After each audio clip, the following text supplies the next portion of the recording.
está. Bueno, a empezar.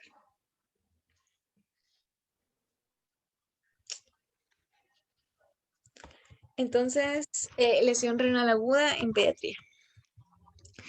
La lesión renal aguda tiene su definición específica, así como la enfermedad renal crónica también la tiene.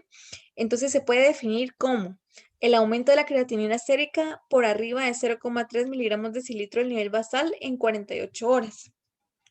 O sea, en el niño va a subir en 2 días más de 0,3 miligramos la creatinina del nivel basal, ¿verdad? O bien pueden aumentar 1,5 veces el nivel basal en los 7 días previos.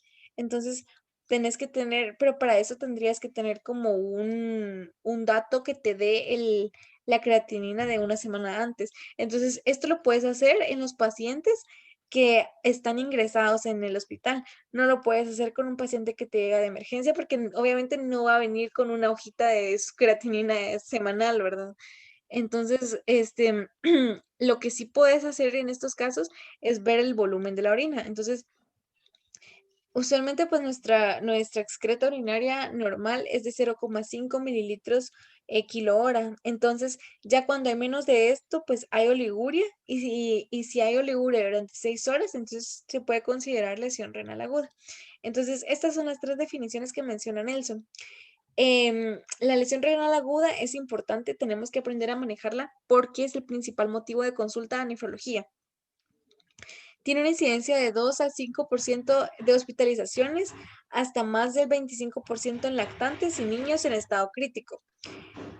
Los medicamentos que son como factores de riesgo para desencadenar una lesión renal aguda son ciclosporinas, tacrolimus, los Viecra y ARA2, obviamente, medios de contraste y también así como, por ejemplo, yo ahorita tengo un paciente que tiene herpes zóster facial, está con aciclovir y se le está haciendo diuresis forzada por lo mismo de que el aciclovir pues es nefrotóxico.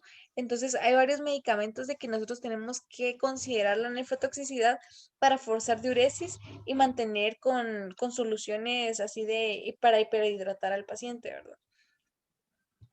Estos son los estadios según CADIGO para la lesión renal aguda. Entonces es importante también porque CADIGO no solamente es para renal crónica, sino que también hay aguda. Y te lo divide en 3 estadios. Está el 1 que tiene la creatinina sérica, considera creatinina y considera el volumen de diuresis. Entonces, en la creatinina, en el estadio 1, es 1,5 a 1,9 veces el valor basal o incremento de 0,3 miligramos de cilitros. O sea, de 1,5 a 1,9. En la diuresis que sea menos de lo normal en 6 a 12 horas, o sea, menos de 0,5 cc kilo hora de 6 a 12 horas. El estadio 2 es que nos vamos aumentando, ¿verdad? Si el otro era de 1,5 a 1,9, pues ahora ya empezamos del otro límite que ya sería 2 y a 2,9. Entonces, veces el valor de creatinina basal o una diuresis igual, menor de lo normal, pero ya más de 12 horas. Entonces, el primero de 6 a 12 y el otro más de 12, pero siempre menos de lo normal nada más. El estadio 3 es el peor y es 3 veces el valor basal. Entonces nos vamos 1,5 a 1,9, 2 a 2,9 y 3. O bien más de 4 miligramos de cilitro o inicio de tratamiento de sustitución renal, o sea que haya necesitado hemodiálisis, eh, o una tasa de filtrado menor de 35 en pacientes menores de 18 años. Entonces aquí la diuresis ya no es solo menor de lo normal, así como menor de 0,5, sino que ya es una diuresis menor de 0,3 cc kilo hora durante 24 horas o que el paciente esté anúrico durante 12 horas, ¿verdad? Entonces, obviamente, pues cada estadio va progresando más la complicación. En la patogenia, Pero dice que era hacer 3 veces el valor basal o hacer, ¿qué es eso? Es como que una creatinina es específica, pero fíjate que yo estaba viendo de que eso lo sacas, no lo sacas comúnmente, sino que tiene como indicaciones específicas. Eh, Es ay, diferente. ajá, sí, y es mucho mejor que la creatinina normal, pero no trae cuenta, o sea, no es como costo efectivo. Sí, sí, sí, sí, ya. Gracias. Bueno, aquí hay tres tipos o sea, la lesión renal aguda se clasifica en tres. Lo dividís por la causa, el origen, mejor dicho, que lo está produciendo. Entonces, bueno, tenemos el riñón, que es el encargado, pues, de toda la filtración, la regulación, el equilibrio ácido-base, etcétera, etcétera, etcétera, etcétera. Entonces, el riñón es el que se va a lesionar. Puede lesionarse de una forma prerrenal, porque ¿qué es lo que, o sea, si el riñón filtra es porque le llega sangre, ¿va? Le llega líquido, le llega volumen, pero ¿y si no sucede? Por muchas razones, porque hay algo que esté em, como bajando el líquido por una deshidratación, que se dio por diarrea o porque el paciente haya tenido demasiada hemorragia, etcétera, ¿verdad? Entonces, Ujú. en el riñón, aunque funcione bien, no va a poder funcionar porque no tiene nada que filtrar. Puede ser también, esa es una causa prerrenal. Puede ser renal intrínseca cuando sí hay suficiente volumen, el paciente no está deshidratado, no hay ningún problema, pero el riñón no, o sea, ya el riñón está fallando, es netamente el riñón. Entonces, aquí puede haber necrosis tubular aguda que se diagnostica en lactantes y niños en estado crítico. Otra causa que puede, u otro lugar que puede originar una lesión renal aguda es una causa postrenal. Entonces, bueno, le llega la suficiente sangre, o sea, el volumen excelente, el riñón funciona bien, pero ¿qué pasa? Hay una obstrucción secundaria, o sea, después del riñón, puede ser uréteres o pueden ser masas o puede ser cualquier cosa que empieza, que evita que salga todo lo que el riñón ya excretó y entonces ahí está la causa de la lesión renal. Entonces, esto se puede, ¿por qué? Porque hay como que una regurgitación y puede dar hasta hidronefrosis, etcétera. Entonces, en recién nacidos y lactantes, usualmente es por alteraciones congénitas. Obviamente, pues recién nacidos siempre es congénito. ¿Qué puede estar alterado acá? Pueden haber válvulas uretrales posteriores. Entonces, estas válvulas ¡pup! Van a regresar la orina. ¿Va? Imagínate, es como en las venas, solo que pues ahí no tendría por qué ocurrir. Entonces, que hayan válvulas uretrales impide el paso de la orina y lo regresa. Obstrucción bilateral de la unión uteropélvica. ¿Por qué ureteropélvica, perdón? ¿Por qué tiene que ser bilateral? Porque recordémonos que los dos riñones, o sea, uno puede suplir o mantener las necesidades y todo, a pesar de que el otro riñón esté dañado. Entonces, los dos tienen que estar mal para que haya una lesión renal. En niños mayores puede haber urolitiasis y entonces eso también podría ser obstructivo y entonces podría dar también reflujo. Los tumores intraabdominales o el propio aparato urinario, ¿por qué? Porque obstruyen, ¿verdad? O sea, hacen función de masa, entonces lo mismo. La cistitis hemorrágica y la vejiga neurogénica. ¿Por qué? Porque entonces el paciente no tiene la capacidad, o sea, su vejiga no tiene la capacidad de contraerse, entonces hay un volumen vesical residual. Ese se mantiene ahí porque a pesar de que el paciente orina y todo, no orina todo, o sea, queda algo, queda un residuo. Ese residuo se hace un reflujo vesicoureteral que llega hasta el riñón, o sea, sube por los uréteres hasta el riñón, daña el riñón y puede crear hidronefrosis y eso pues dar la lesión renal. Em, Causas frecuentes de lesión renal aguda te lo clasifican igual, prerrenal, renal intrínseca, postrenal.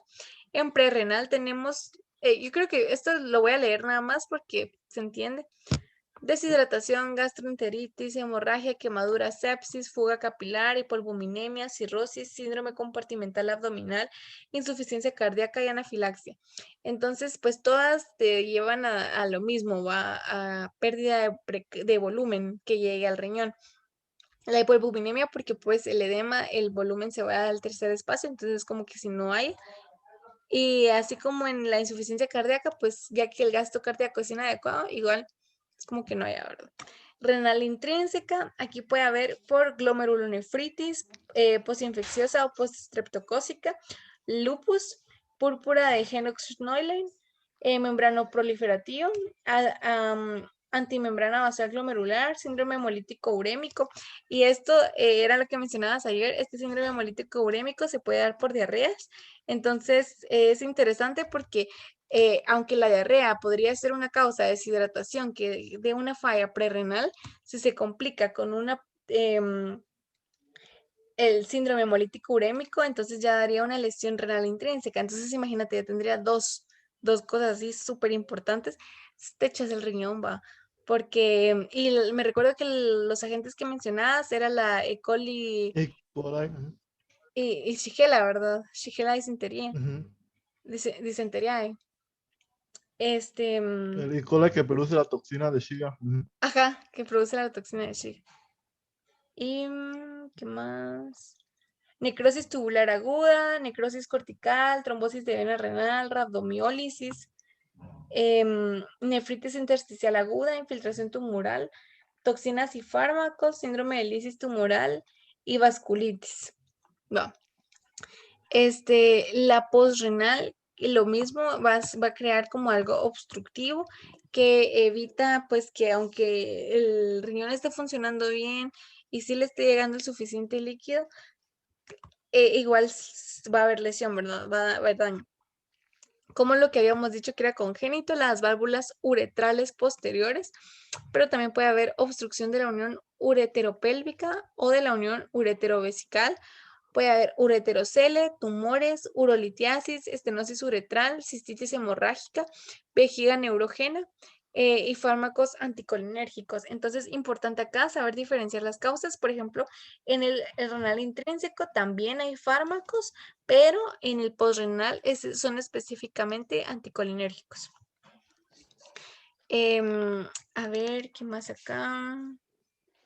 La tasa, en esta gráfica está la tasa de filtrado glomerular y nos muestra así como el porcentaje de 0 a 100 y cómo va avanzando, por ejemplo, si fuera prerrenal, está hasta el tope, pero si ya hubiera, empieza como una fase, tiene fases de aumento, de extensión, de mantenimiento y de recuperación. Entonces, en la fase de aumento es donde más desciende el filtrado glomerular en una Una falla línea renal. directa abajo. Ajá, o sea, literalmente es como en esa fase de aumento. Y en la fase de mantenimiento es la que más dura y dura así súper baja, o sea, ya si te das cuenta está casi basal. Y la fase de extensión, que solo, mm, pues es como el intermedio entre ambas, ¿no? Entonces, acá, como datos importantes, el síndrome de lisis tumoral da obstrucción de los túbulos, ¿pero por qué? Porque crea cristales de ácido úrico. Entonces, ya esos cristales de ácido úrico son los que provocan la obstrucción. La nefritis intersticial aguda por reacción de hipersensibilidad a agentes terapéuticos o patógenos infecciosos. Por eso es de que sucede. Las principales toxinas endógenas y exógenas que causan lesión tubular aguda. Entonces te lo dividen en toxinas endógenas y exógenas. Endógenas son propias tuyas como para que haya una mioglobinuria, hemoglobinuria u obstrucción intratubular por cristales o para proteínas. Entonces, pues prácticamente eso, ¿verdad? Que sea por mioglobina, hemoglobina o cristales. Entonces, cuando es por mioglobinuria, puede haber una rotura muscular. Entonces, aquí podemos tener causas como traumatismo, compresión, descarga eléctrica, hipotermia, hipertermia, convulsiones, ejercicio y quemadura. No sé si después lo vayan a mencionar, porque aquí probablemente también podría ser rabdomiólisis, a mi criterio, pero vamos a ver. Va, hipocalemia metabólica, hipofosfatemia, puede ser también por infecciones como tétanos, gripe, las toxinas del alcohol isopropílico, del etanol, del etilenglicol, tolueno, mordeduras de serpientes e insectos, cocaína y heroína. Medicamentos como los inhibidores de la... estas son las estatinas, ajá, de la HMG coenzima reductasa, las anfetaminas y los fibratos. O sea, es cierto de que te recordás que cuando los pacientes tienen dislipidemia, no se hace no se trata así como uniendo fibratos con estatinas, porque puedes causar lesión renal.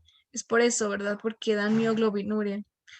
Enfermedades hereditarias como déficit de miofosforilasa, fosfofructosinasa, carnitina palmitoil transferasa, polimiositis autoinmune, dermatomiositis, o bien puede ser que no sea mioglobina, sino que sea hemoglobina. Entonces aquí va a haber hemoglobinuria por válvulas mecánico-protésicas, anemia hemolítica microangiopática, circulación extracorpórea, fármacos como hidralazina y metildopa.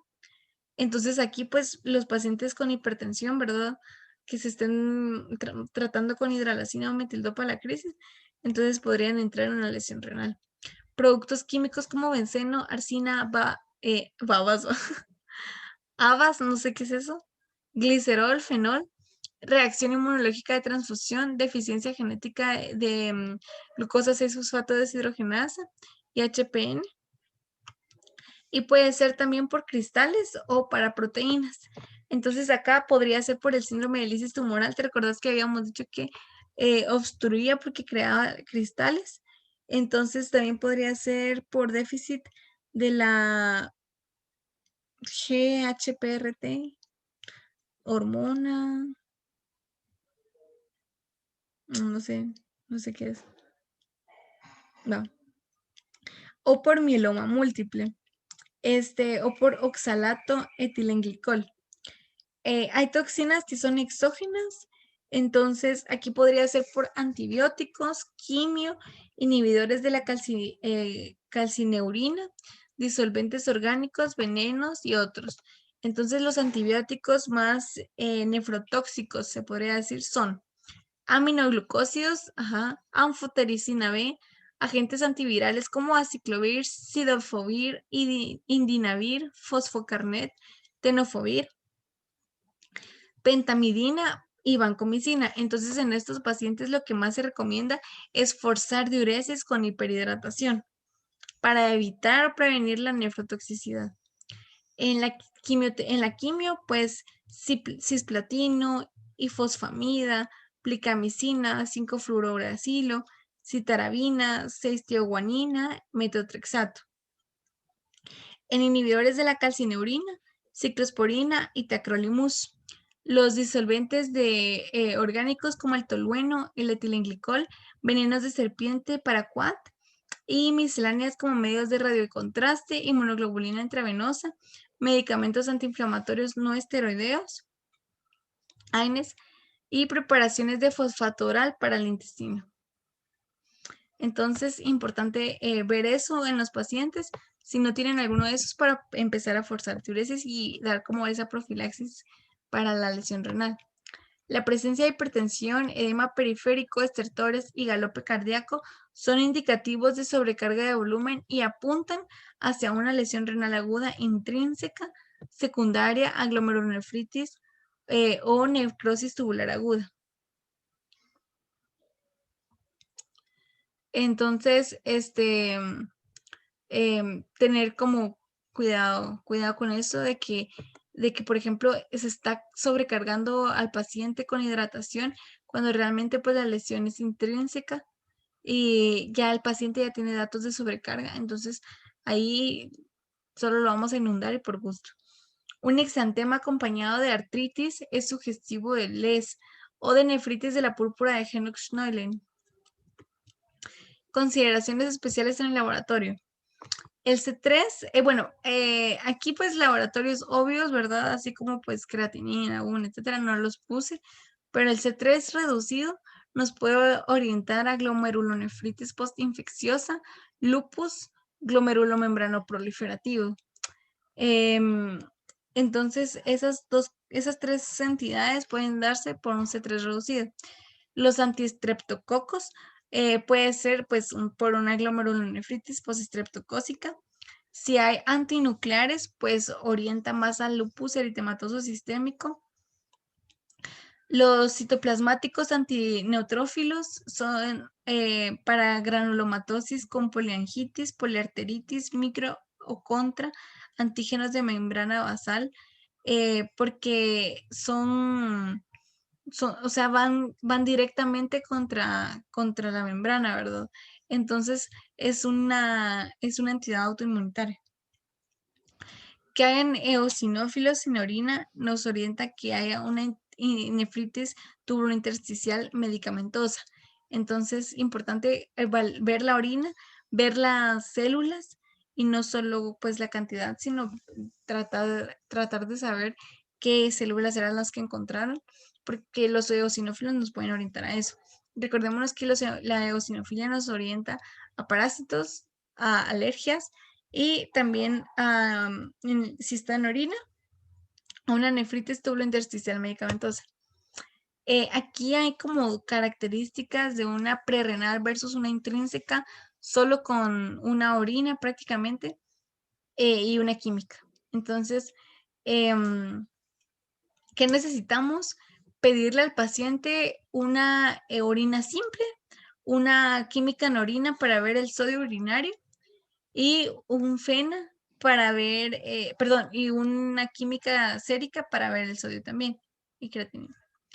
Entonces, en la prerrenal, pues es fácil, ¿verdad? O sea, los datos no son como que uno nazca sabiéndolo, pero es bastante lógico, porque, por ejemplo, la densidad en una lesión prerrenal, ¿cómo estaría? O sea, estamos diciendo de que el paciente está pues perdiendo líquidos, etcétera. Entonces su densidad es mayor de 1020. En cambio, en una lesión renal intrínseca, la densidad es menor de 1010. La osmolaridad en estos pacientes con una lesión prerrenal está aumentada sobre 500 y la intrínseca de 350. El sodio urinario en una lesión prerrenal puede ser menor de 20 y en una intrínseca mayor de 40. El FENA en una prerrenal, pues usualmente es como que lo que uno busca siempre cuando hay un paciente con lesión renal, hacerle FENA para ver si es prerrenal. Y si es prerrenal es porque es menor de 1%, 2,5, menos de 2,5% en neonatos. En cambio, si fuera intrínseca, es mayor del 2%, no es tan específica, no es tan sensible en intrínsecas y puede ser mayor de 10% en neonatos, o sea, en neonatos cambia. Entonces, solo con esos datos, nosotros ya sabríamos como más el origen de la lesión y ya podríamos adecuar mejor el tratamiento. Hay biomarcadores más rápidos que la creatinina. O sea, la creatinina no es como, wow, increíble, pero es lo que más se utiliza. ¿Por qué? Porque una es más costo efectiva y dos, esos marcadores tienen indicaciones más específicas. Entonces está, por ejemplo, la lipocaína asociada a gelatinasa de neutrófilos, que es más rápida que la creatinina. Está la creatinina C sérica. Está la interleucina 18, mira, y la molécula 1 de la lesión renal, o sea, KIM1. Esta es una tabla de análisis de orina bioquímica, urinaria y osmolalidad en la función renal aguda.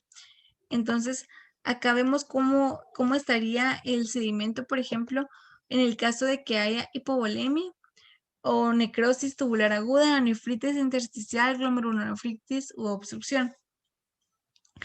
En una hipovolemia, el sedimento va a estar anodino, puede presentar cilindros hialinos, tiene proteínas, no tiene proteínas o tiene muy pocas proteínas, el sodio es menor de 20, la osmolalidad es mayor de 400 y la alfena es menor de 1. En la necrosis tubular aguda, el sedimento va a tener cilindros granulares grandes y marronáceos, Las proteínas no va a haber o va a haber pocas, el sodio urinario mayor de 40, la osmolaridad menor de 350 y la excreción y el FeNA mayor de 2. En la nefritis intersticial aguda, el sedimento va a tener blancos, eosinófilos, cilindros y celulares. Las proteínas pueden ser mínimas, pero pueden aumentar con los AINES. El sodio urinario mayor de 30, la osmolalidad menor de 350 y el FeNA variable.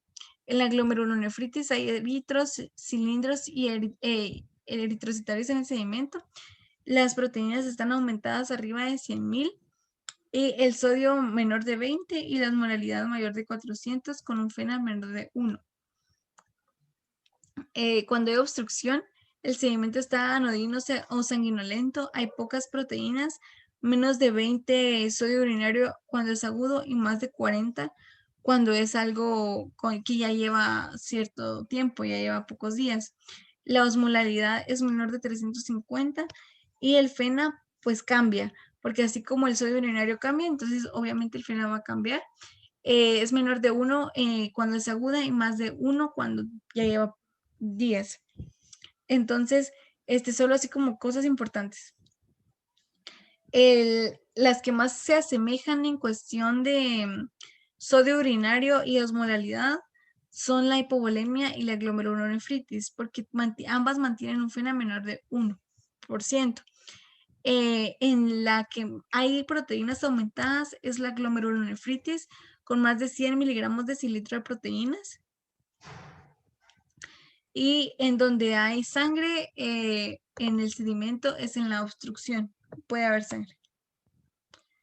Estas son complicaciones frecuentes de la lesión renal aguda.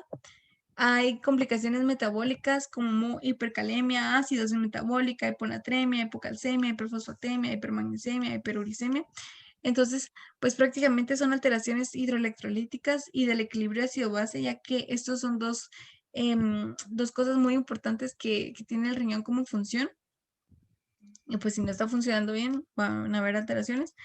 Están las complicaciones cardiopulmonares, puede haber el edema pulmonar, arritmias, pericarditis, derrame pericárdico, hipertensión, infarto de miocardio y embolismo pulmonar. Todo depende de la causa que esté generando la lesión renal. Gastrointestinales pueden haber como náuseas, vómitos, desnutrición y hemorragia. Neurológicas, irritabilidad neuromuscular, asterixis, convulsiones, alteraciones del estado mental. Hematológicas, anemia, hemorragia. Infecciosas, neumonías, septicemia, infección del tracto urinario. Esto es importante porque, o sea, al menos yo no sabía que podía haber tanta asociación entre la neumonía y la lesión renal aguda, pero sí es una de las complicaciones frecuentes de la lesión renal aguda. Otras cosas que pueden haber es hipo, nivel elevado de la hormona paratiroidea, niveles bajos de triotironina y tiroxina libres, y el nivel de tiroxina, pues usualmente es normal. ¿Cómo es el tratamiento en estos pacientes? Bueno, si los pacientes no tienen sobrecarga y no tienen insuficiencia cardíaca, entonces se dan soluciones salinas isotónicas a 20 mililitros kilo durante 30 minutos. Si no hay una hemorragia ni hay hipoproteinemia, no es necesario el coloide para expandir el volumen. Entonces, no transfundir sangre, pues, ¿verdad? Uh-huh.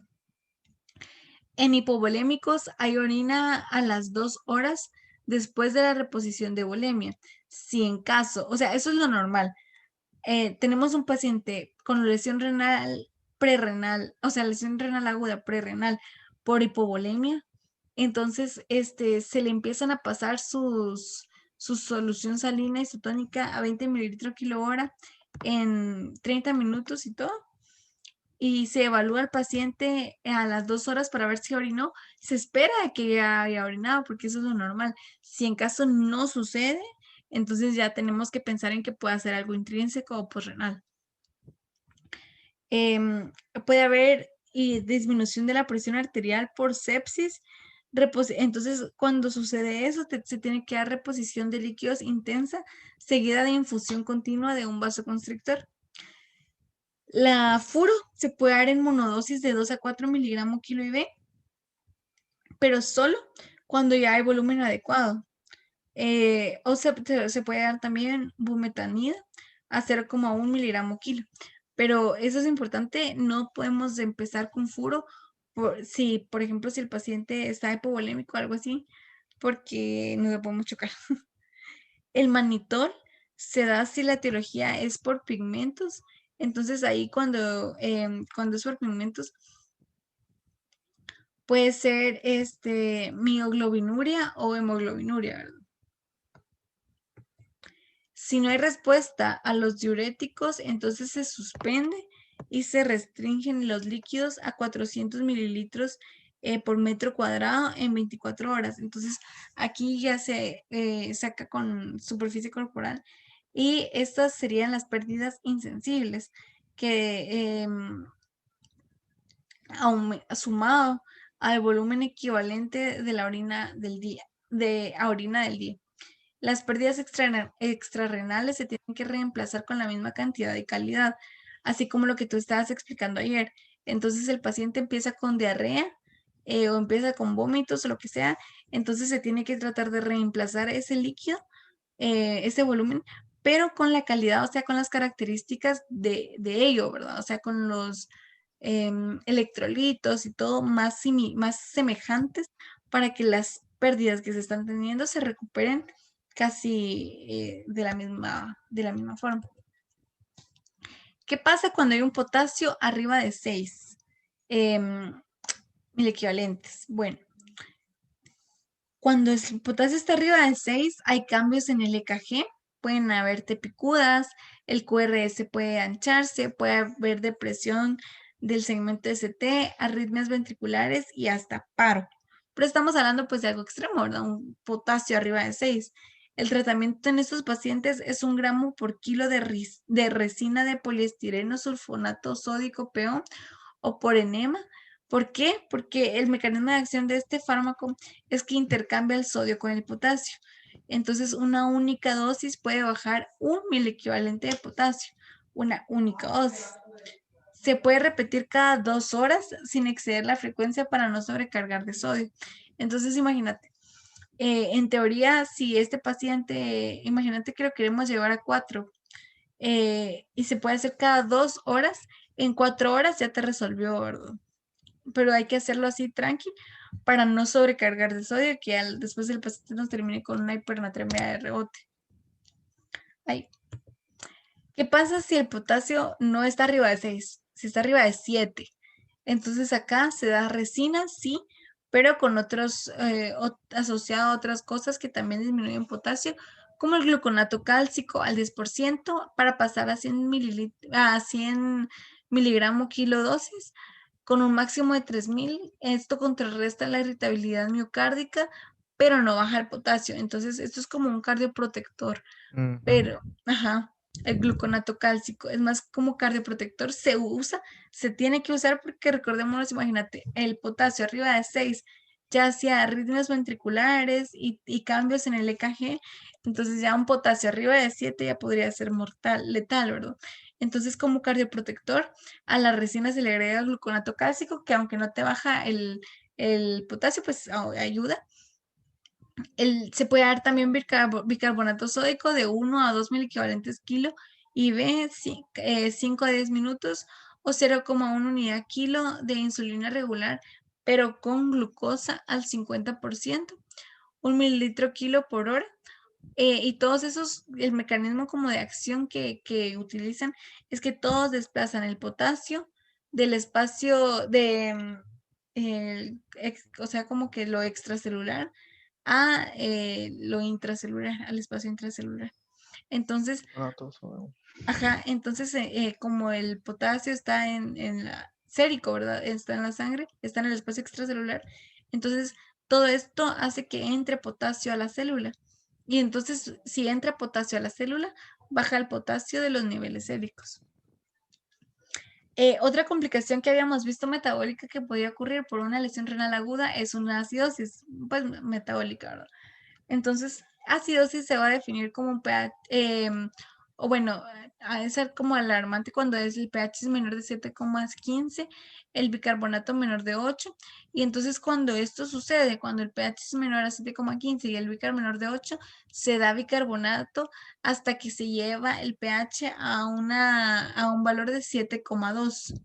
Entonces, bicarbonato puedes dar desde que tiene el bicar en 12, pero es mejor hacerlo solo cuando está menor de 8. Después de que el bicar sódico, después de esto, de que le das como bicarbonato IB, entonces lo pasas, lo titulas a PO hasta normalizar el calcio y el fósforo. Entonces, estos dos objetivos son llevar el pH a 7,2 y después normalizar el calcio y el fósforo. Si se da bicarbonato en enfermos renales crónicos en una forma rápida de administración, puede haber tetania, porque disminuye la fracción de calcio ionizado, o sea, el bicarbonato disminuye el calcio ionizado y entonces los pacientes pueden empezar con tetania. Por eso no se tiene que dar rápido en renales. La hipocalcemia también se puede dar por la lesión renal aguda. Aquí el tratamiento es reducir el fósforo. Ese es nuestro objetivo, nuestra meta, reducir fósforo. Entonces, ¿cómo podemos reducir el fósforo? Bueno, pues si el fósforo lo ingerimos, si le bajamos a la dieta rica en fósforo, le bajamos el fósforo. Además, hay sustancias fijas al fósforo PO como sevelamer, carbonato cálcico y acetato cálcico. Aumentar la excreción de fósforo digestivo, porque así evitamos ingerir mucho y tratamos de aumentar la excreta, ¿no? Para evitar la acumulación para evitar la acumulación tisular de las sales de calcio, entonces no se da calcio intravenoso, solo que haya tetania. Entonces, así como estos pacientes que se podría haber dado bicarbonato en renales crónicos de una forma así rápida y los pacientes ya empezaron con tetania porque se disminuyó el calcio ionizado, ahí se puede dar calcio B. De lo contrario, no. Porque si no, se acumulan las sales. La hiponatremia es hipertónica en el 3%. Se dan hipertónicos en el 3% solo si está asociada a convulsiones, letargo o a un sodio menor de 120 para llevarlo hasta 125. Entonces, el paciente lo empezás a hidratar con hipertónicos al 3% hasta que el sodio está en 125. Esta es la fórmula para calcularlo. Para calcular el cloruro de sodio necesario es 0,6 por el peso corporal del paciente en kilogramos por 125, que es hasta donde queremos llevar el sodio, menos el nivel de sodio sérico del paciente en ese momento. Otras complicaciones que pueden haber por la lesión renal aguda son las hemorragias gastrointestinales, que se pueden prevenir con antagonistas de receptores H2 como la ranitidina. La hipertensión arterial por reducción rápida de isradipino de 0,05 a 0,15 miligramos kilodosis, dosis máxima de 5 miligramos y 4 veces al día. Se puede dar mantenimiento con calcioantagonistas o beta bloqueadores. Como pues da hipertensión, puede dar crisis hipertensiva. Entonces, la crisis hipertensiva se trata con nicardipino, nitroprusiato sódico, labetalol y esmolol. El control de las convulsiones se da con benzodiazepinas y las convulsiones pues son síntomas neurológicos que son complicaciones de la lesión renal aguda. La anemia moderada, o sea, de 9 a 7, esa es la anemia moderada, de 9 a 7 de hemoglobina. De 9 a 10 de hemoglobina, perdón. Si la hemoglobina fuera menor a 7, ya es indicación para transfundir. Si el paciente está hipervolémico, entonces la transfusión tiene que ser lenta. Se da de 4 a 6 horas. Si el paciente está hipercalémico o hipervolémico, así es súper importante que ya tenga edema pulmonar, que esté que tenga congestivo, que tenga edema, que tenga los ruidos cardíacos y todo. Entonces ahí la transfusión se da mejor durante la diálisis, pero siempre se da. Entonces, ¿Cuándo vas a dar a transfundir? Cuando haya una anemia con una hemoglobina menor a 7. Pero si el paciente que tiene indicación de transfundir está hipervolémico, lo haces lento en 4 a 6 horas. Pero si tiene hipercalemia o está súper hipervolémico, mejor durante la diálisis. La dieta para estos pacientes es restringir sodio, potasio, fósforo, disminución moderada de proteínas y aumentar el aporte calórico para reducir desechos nitrogenados. La diálisis es otro tratamiento. Las indicaciones son anuria u oliguria, sobrecarga refractaria de diuréticos, acidosis grave que no responde a tratamiento, uremia, desequilibrio de calcio por el fósforo con tetania hipocalcémica y no se puede nutrir porque tiene restricción estricta de fluidos. Entonces aquí está lo de la EIOU, ¿verdad? A de acidosis, E de alteraciones hidroelectrolíticas, la O de sobrecarga, la U de uremia y la I por intoxicaciones. Puede durar días a 12 semanas y se puede dar de 1 a 3 semanas nada más.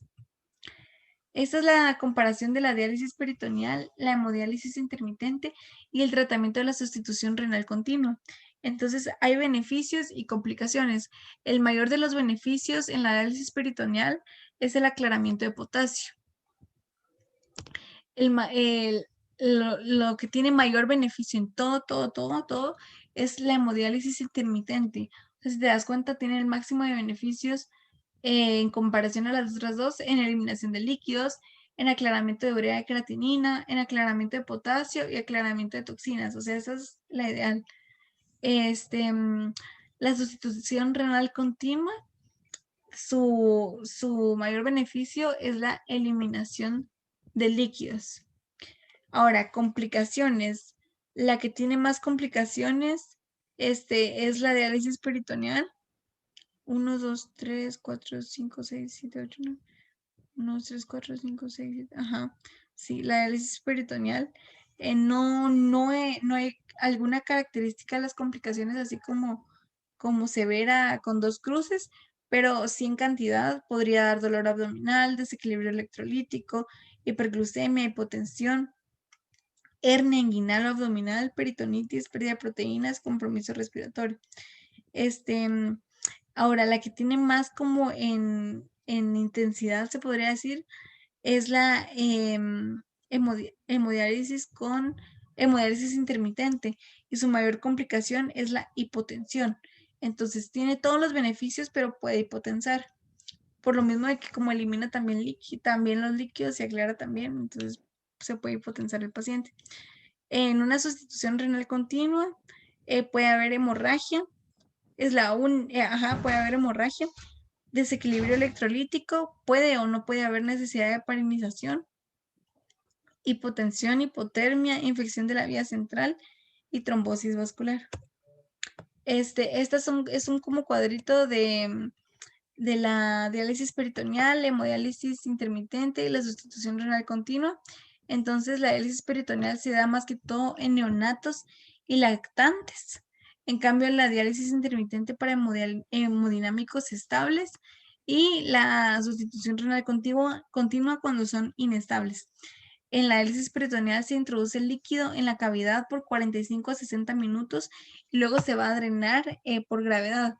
En cambio, lo que se hace en la diálisis intermitente es un intercambio y en la sustitución renal continua es la extracción de 24 horas diarias de líquidos electrolitos solutos pequeños y medianos y utiliza un catéter de doble vía. Por lo mismo de que pues como es una sustitución renal continua, está conectada pues a otro dispositivo y entonces necesita los 2 catéteres. En la diálisis peritoneal se puede dar 1 a 80 a 24 horas al día. La intermitente son sesiones de 3 a 4 horas y pues la continua siempre. En la diálisis intermitente se puede dar 3 a 7 veces por semana. En la diálisis peritoneal no se anticoagula, no se necesita, no hay que anticoagular. La sustitución renal continua tiene como formas de hacerlo. Está la hemofiltración que venosa continua por difusión, la hemodiafiltración continua, que es el líquido de sustitución y es el mejor extrayendo solutos. O sea, esta de hemodiafiltración continua es la mejor extrayendo solutos. El pronóstico en estos pacientes es que si es por enfermedad limitada al riñón, o sea, solo netamente como renal, la mortalidad es del menos del 1%. Si es por fallo multiorgánico, ahí cambia completamente. O sea, si la lesión renal aguda es por una sepsis, por ejemplo, la mortalidad aumenta al 50%. Eso es algo muy variable y es totalmente dependiente a la causa que está generando la lesión renal. Gracias. Gracias.